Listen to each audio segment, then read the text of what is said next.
Hey beautiful people, welcome back to the channel. Today I'm bringing you something exciting. Here's how to tell if she's really not your friend. If she accidentally tells people your business because she didn't know she wasn't supposed to say anything, that's not your friend. If she treats you different when her other friends are around, she acts different when guys are around, if her mood changes when you tell her good news, if she's constantly going out of her way to talk to people that you like, if she's making jokes at your expense, or if she'll subtly try to humble you, you could say something like, "Oh my gosh, I love my hair today," and they'll say something like, "I couldn't really tell the difference." Watch out for— One of the biggest red flags in a friendship is a girl/woman prioritizing men over your friendship. Very male-centered women, okay? Every time I've seen a male-centered woman, they care so much. When you're going out in a group of like women, they care who's looking at them. They care if a guy dances with them. They care if a guy buys them a drink. Their attention is always somewhere else. It is never on the girl dynamic. For them, if a guy does not hit on them that night, they get in a bad mood. If a guy does not give them attention, they get in a bad mood. Like, they center their entire night having fun based on a man. They cannot just be happy with the girlfriends that they have. Those girlfriends that are with them, they have to like tiptoe around her to kind of like cheer her up, make her happy, because maybe the guys are just like not giving her attention, so you have to kind of make her feel good, right? So those types of girls, they will 100% ditch you for men every single time, and they are one of the worst friends to be with. I'm sorry, anytime a girl wants to talk about guys only, or gets sad about a guy, constantly guy, and goes out of their way to try to prioritize the friendship, that is the worst friend that you will have. They're never going to have your back. They're always going to make you feel like you're questioned if they even care about you. The type of women that have learned that male validation is literally nothing, literally means nothing, those are the best type of friends to have. You can go out, you're genuinely having fun with each other, dancing together, and that's fun, right? But those women that are only caring about how men view them when they're out, the worst person. They will not be a good friend to you. They will ditch you right away for some other situation with a guy. And I'm telling you right now, they will make you feel so lonely and absolutely like shit. So please be careful with male-centered female friends. Very, very weird people. Subtle friendship red flag that not enough people are aware of: when friends constantly anchor you to an old identity of yours that you no longer want to be because you're too busy with your evolution and growth. The thing with this red flag is it doesn't mean that your friend is a bad person. It doesn't mean that they're doing it maliciously or intentionally. Sometimes it's force of habit. Sometimes these friends don't have a growth mindset, so they don't understand what you're doing when you're trying to change. Nevertheless, just because it's not done in a mean way doesn't mean you have to accept with it and force that alignment into your life. And this is why I always say it's so important to regularly reevaluate your friendships and where they stand with the newest version of you, because you cannot have friendships based on your old self-concept. Not only is it an unenjoyable friendship experience for you to be in, but it's going to F with your evolution and all of the inner work that you've been trying to do, because these friends are constantly joking about the old you and trying to pull you back into past behaviors that you're trying to let go. Because they are so comfortable, familiar, and addicted to the older version of you that they are going to keep trying to bring her back until you either have the conversation with them or start to distance yourself. Naturally, as you grow and evolve, your mindset changes, your standards change, and what you're looking for and what your meaning of happiness is in life is also going to change, meaning the people in it that are going to be able to give you what you're looking for are naturally going to change and come and go. It's a very hard pill to swallow when you're on the journey of becoming the best version of yourself, realizing that the same people that you started your journey with can't always be the same people at the end of it. Stay away from insecure women. Stay away from them. They're not your friends. They will never support you. They will never encourage you. They will always talk shit about you. They'll always critique you. They're always going to have something negative to say about you. They are not your friends. Get them out of your life. First time you feel like a girl's not your friend, you need to trust that feeling. Don't ever question it again. Don't try to stay friends with her longer to see if you tripping. Don't try to give her 1, 2, 3 more chances. It be real the first time, y'all. I don't know how long it's going to take you guys to realize that not everyone is your friend. Not everyone is a true loyal friend to you. When people go as far to even pretending to be your friend, to get information out of you, try to copy you, to try to steal your essence and your beauty, being a pretty girl and making friends is not easy. You have to be super selective with who you decide to be friends with, and you do have to test their loyalty and test their integrity, because not everyone has those traits. Don't say I didn't warn you. I love you guys. Stay pretty. Every single friendship in my life that's ever gone wrong or they've done me dirty, every single one of those people had the exact same things in common towards the end. Like, you know, in a relationship, when you can start getting the vibes that like something is off or like they've lost interest, kind of the same thing with a friend. Now, I take my friendships very seriously. Like, there are not a lot of people in my life right now that have not been in my life for like 5+ years. So respect, loyalty, like all that is very, very important to me. And giveaway sign for me is the friend stops asking about anything personal in your life. But it's more so like when you guys are talking, they don't ask you a single question about yourself. They only talk about them. Like, even when you try to bring up something that has to do with you, like they shut it down immediately or they make it about themselves. Another thing, especially for like girl and girl friendships, is if you're out with them and they're on their phone like the entire time. Like, I understand that we're not on a date, but like if I'm out with a girlfriend and you're on your phone at dinner, like especially if it's just me and you and like there's not other people to like talk to me if you're on your phone, I think that is just so rude and disrespectful. And like, I don't care if that sounds superficial of me, but I know that there are friends that I have in my life that would never do that to me because they see it the same way that I do. Like, if I'm going out of my way, spending money to go out, and you're just sitting there on your phone the whole time and making me look stupid, like, why am I even here? Every single one of my friendships that has like not worked out or they've ended up doing me wrong at the end of it, they started doing that so much at the end. I don't know if this sounds very obvious, like, you know, like no shit, like obviously they don't care about you. So most of my friendships that I've had in my life have worked out, and I know that this is not a lot to ask for, and you should not feel like you're crazy or like you're asking for too much or you're high maintenance from like asking or bringing this up to a friend. Friendship is a relationship, even if it is a friendship and not like a romantic relationship. Like, respect still goes both ways, and if you're spending time out of like your day to hang out with them, don't make them look stupid by being on your phone the whole time. Don't make them feel like they're crazy or, you know, they're selfish for wanting to talk about themselves. Because at least I can tell you personally, those people that don't care about your life, don't ask about your life, they wouldn't care to screw you over either. People do not genuinely want to be a friend, and I learned to accept that, and I think that y'all should too. But hear me out before y'all be like, yes they do, I'm lit, I'm cool, everybody want to hang with me. No, they don't, girl. And if they do, it's not genuine. And listen, I'm about to break it all down to you, but if you don't want to be traumatized when meeting new people and when trying to make new friends, just skip this video. Because you're not going to look at it the same no more. You're going to start to see stuff for what it really is. People only want to be your friend for one of the following reasons. Number one, they want to know your business. That's like one of the most common reasons of it all. Like, they just want to know how you got what you got, how you doing what you doing, who that man is that you be with, what it is that the outside world don't know about you. They just want to know something about you. They trying to figure you out. And if you're somebody who don't really let the world see too much, the best thing to try to do is to just try to be your friend in order to figure it out. And it's so funny because I've been through this enough to be able to spot it out instantly. Like, if I'm building a connection with somebody, do not ask me nothing personal. If I choose to tell you something, okay, cool, allow me to do that, which is rare. But if I choose to do it, that's just because I feel like, you know, I feel comfortable. I feel like doing it. Once you start asking me too much, you start asking me questions. Oh, who is that? Who calling you? How did you do this? How did you do that?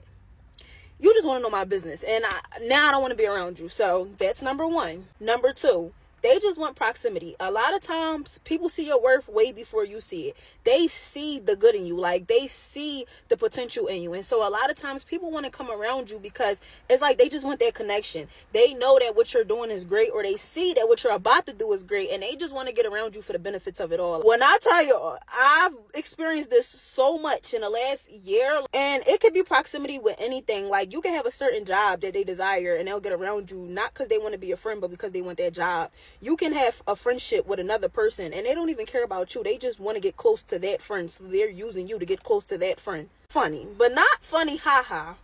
Funny weird. People literally just be wanting perks of your life. Like, they see, you know, your man always take you and your friends out. They want that. They want to come hang around you. They see that you always in sections, standing up on couches. They bored at home. They want to go do the same thing. They'll try to befriend you for that. Like, literally, people are just users. Number three, people want to get around you just to spot your flaws. Like, sometimes they just want to see, like, oh, she's not so perfect after all. She do have flaws. They're literally just trying to feed their own insecurities. And so they want to get around you to see where you're doing bad at, what's really not what you make it seem, and they're just literally trying to humble you in their minds. Like, that's literally the whole purpose. It makes people happy to see failure, especially when they don't have a certain level of confidence. Like, you ever tell somebody something good and it's never that much excitement, it's never that much conversation, but the moment you bring up when things are going bad for you, they so engaged, like, oh dang, for real, girl, then what happened? How that happened? Yeah, they don't really want to be a friend, sis. They just want to see that it's not really what you say it is. And it's like, we all go through stuff, so it can still very much be what you say it is, but it's just like you having a moment. They won't even acknowledge that. They literally are trying to humble you. They want some dirt on you to satisfy either their jealousy, their envy, or whatever insecurity they might have in their own self. And as scary as that sounds, it's real. And number 4, they might just want to come around you to copy you. They need some character tips. They need some character traits. They see, it's something in you that they like. They want to pick up on it, whether it's your job, whether it's your actual personality, whether it's whatever it is. They literally want to come around you just to copy you and steal the sauce. And so that's why you can't never give people too much. And this is why it's so difficult for me to make friendships, y'all. Because I just really see through it. Like, I see through it all. And I know I said that, they're going to come around you for one of these reasons, but it can very much be multiple of the reasons. They can be around you for more than one thing. So it just gets scary. And it's like, it's a very hard time to be trying to make genuine connections because people are just not genuine no more. Like, especially in the day and age of social media. And while I do feel like every relationship and every friendship should be beneficial, I also don't feel like you should just be using people. So, like, it's just a weird, touchy subject for me, but beware, girl. They don't want to be your friend for real. You have to be prepared for anyone to switch up on you at any time. When people encounter emotions that they are not familiar with, they don't always handle them properly. There are people who have a crabs in a bucket mentality, and if they can't make it to a certain level, they want to keep you next to them so that you don't get there either. We hear about this dynamic a lot when men talk about rap and when men experience direct physical violence from other men, but we don't talk about this from the perspective of a woman. Other women can be just as evil and manipulative and dangerous and predatory as men. An insecure, jealous, envious woman is just as dangerous as a man with a gun. Listen to your intuition. If you feel like something is wrong in any kind of dynamic with another individual, remove yourself. Do not be like the police when they get calls from domestic violence disputes. The police wait until the woman is already harmed to do something. Don't wait until people show you why they're being weird to remove yourself. You are always better safe than sorry. The ultimate friendship incompatibility is the super confident, self-aware, introspective friend paired with the insecure friend who has a lot of self-work to do and barely knows themselves. The person who is always self-reflecting has been through a lot that has made them comfortable in their own skin, comfortable spending time alone, and love themselves on a truly deep level does not go well with the person who is on step 1 of that process and has a long way to go. The person who can't figure themselves out, they can't figure out where they fit, they can't figure out what their vibe is, and then they're constantly looking at other people for inspiration and influences, and they don't know themselves. They don't know why they think this way. They don't know why they do things this way. They're just in the big questioning, confused era.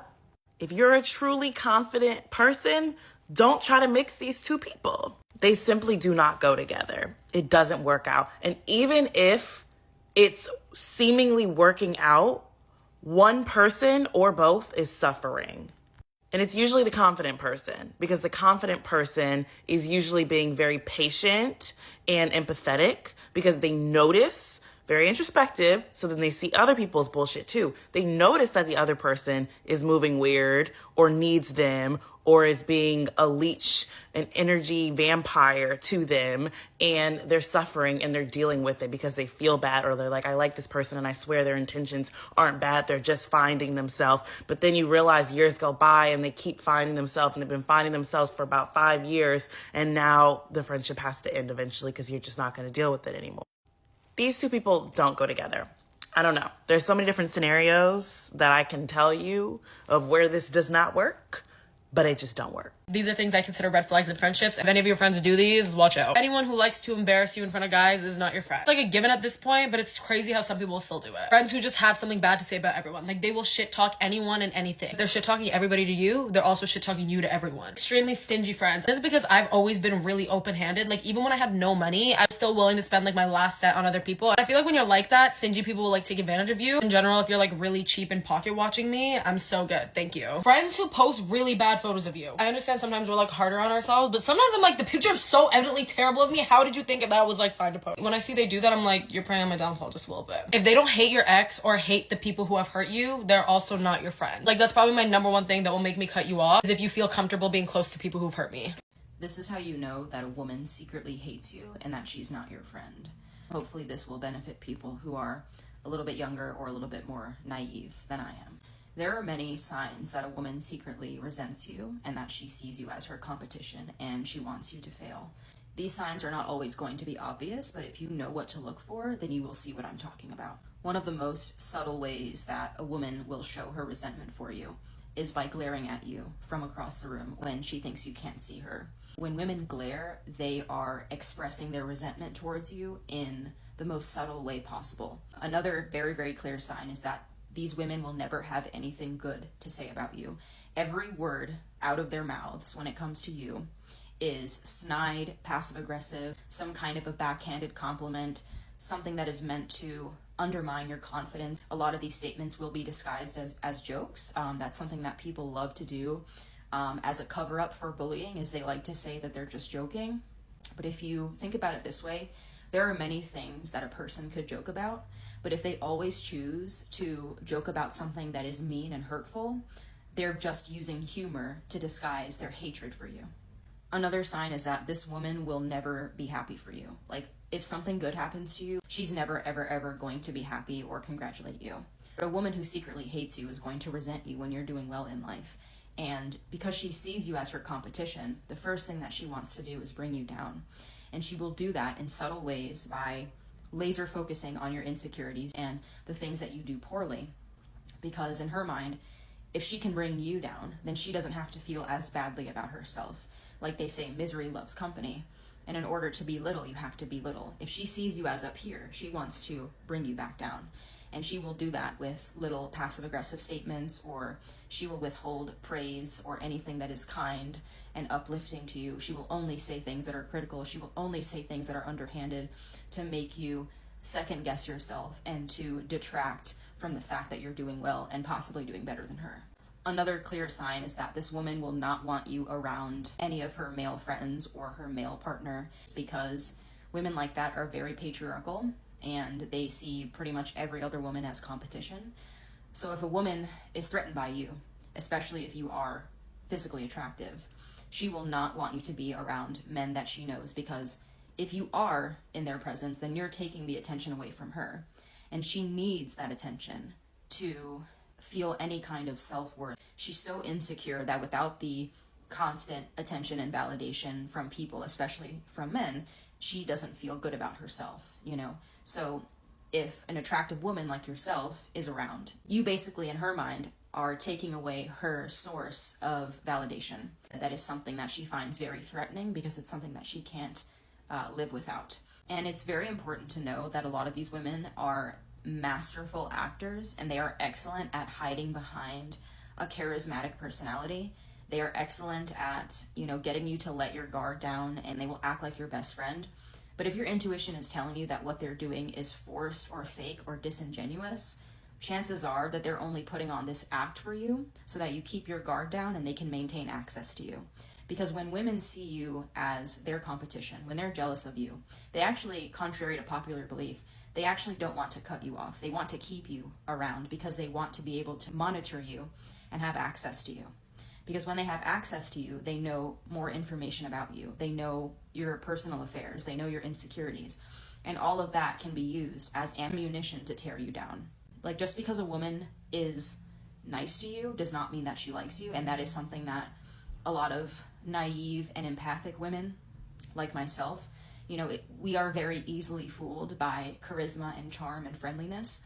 And we mistake that for a good heart. We mistake that for sincerity and being genuine, and we don't see that those qualities can be used as a manipulation tactic. And believe it or not, a part of me still does maintain a certain level of compassion for these women, because this behavior originated in patriarchal society. Men are the reason that women have been pitted against each other and taught to see each other as competition. Patriarchy is the reason that women are so insecure, because they are constantly taught to value themselves only by how well they are liked or how physically attractive they are. Women's number one priority has always been to be the most well-liked, to be the most attractive, because they genuinely in their minds think that relationships between women are like a vicious sporting event, this cutthroat competition. That's what the patriarchy has trained them to think. And so they don't think that they're doing anything wrong, because they truly have been led to believe that women are each other's competition, and that if you are not constantly tearing other women down, then you are going to be the underdog. You're trying to claw your way to the top of these social ladders. You don't want other women to have that position. So what do? You do everything that you can to bring those women down. You are fake to them. You spend time with them to learn information about them that you can use against them. And that's how the patriarchy has warped women's self-perception and their relationships to each other. And that's where this behavior comes from.